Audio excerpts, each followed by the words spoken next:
All right, I want to give you a definition for leadership. And then we're going to get into some plans. We're going to get into some executable items. When I read this definition, it was probably 11, 12 years ago. Richard Barrett, in his book, wrote it. Can't remember the name of the book. If you want to know, email me and I'll pull it off the bookshelf and email it to you. Sorry, just can't remember it. But he wrote it. Got to give him credit for it. Write it down. The courage to passionately pursue a vision in such a way that it resonates with the souls of people. Read it to you again.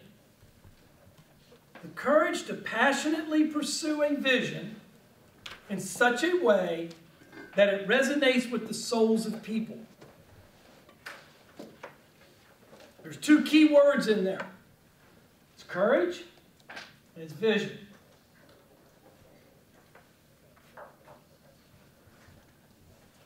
And I'm not going to go off in a religious class for you, but I am going to give you an example. So just bear with me. Because you have to understand what that statement is saying at its largest level. Take two great leaders. This is the reason you've got to be careful about saying somebody's a leader. Would anybody argue that Hitler was a great leader? He had the followers, didn't he? Okay?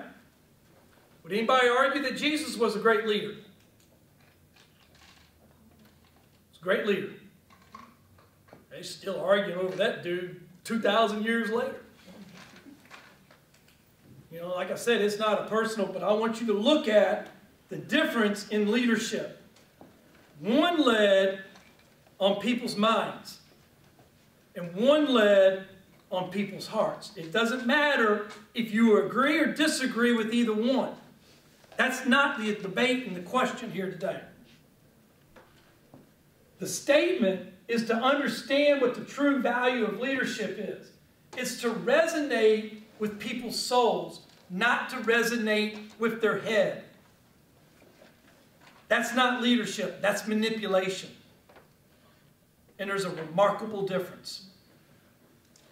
Now, in order to lead and resonate at people's souls, it starts with the personal accountability of you never stopping the personal growth. You've made the commitment, or your company made the commitment to pay for you to be here to go through this class.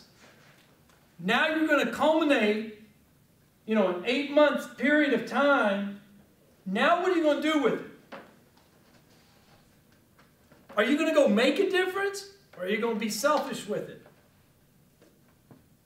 Are you going to go take on the responsibility to carry and move forward and actually cause something positive to happen? There's a big difference in there. Any questions on it? Any questions? I throw it at you as a definition to understand, and I throw it at you as a definition to be able to realize what real leadership is all about.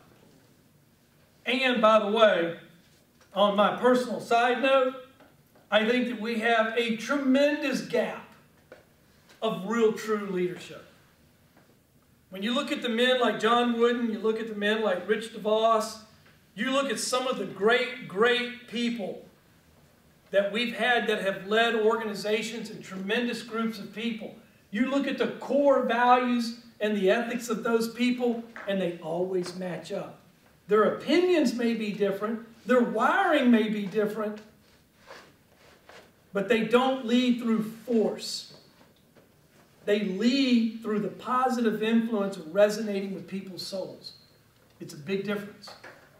It's a huge challenge, okay? But it's the difference between doing the positive and doing the negative. All right.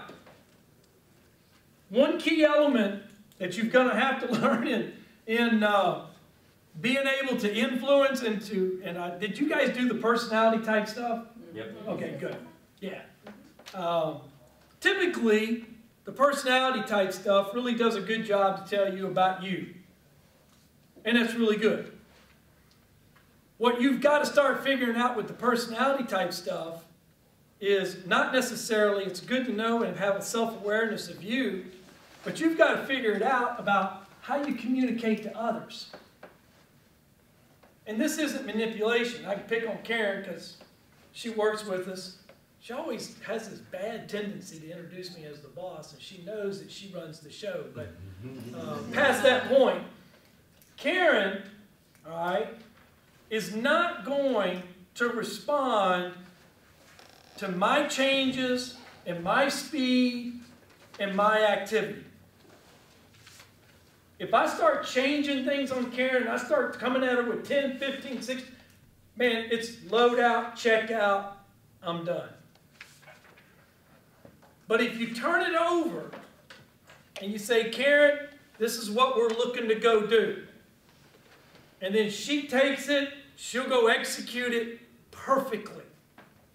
She may get your input and have some feedback along the way.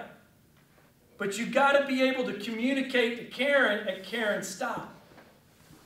My job is to make sure we do that.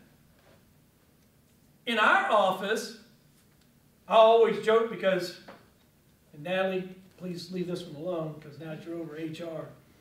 But we're an HR nightmare. We just are. Because I believe in praise.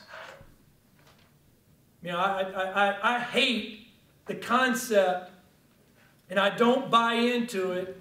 And if somebody's got to arrest me, just arrest me and I'll go on with it. I'll go to my place in Tennessee and nobody's ever seen me again. I don't really care. But there's days when, I can still pick on Karen, there's days when Karen comes in, you know what?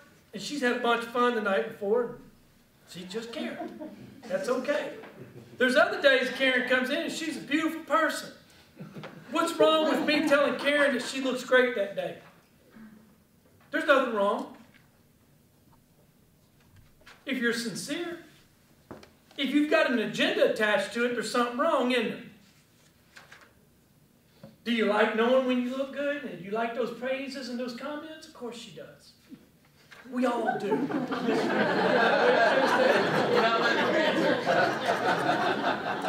Jump right in there, didn't I?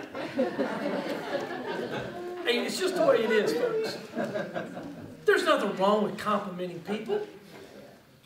What's wrong with uplifting someone? There's nothing wrong with it. If you're going to be a leader, you got to get into the game of praise. It isn't about tearing people down. It's about lifting them up. That's the only way you're ever going to get people to do and move the overall goal to where you want it to be. All right. Any questions yet?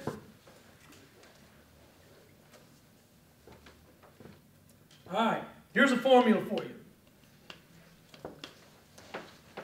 You're going to beat 50% of the people in the country by showing up. You can whip 50% of them just by showing up. Here's the good news.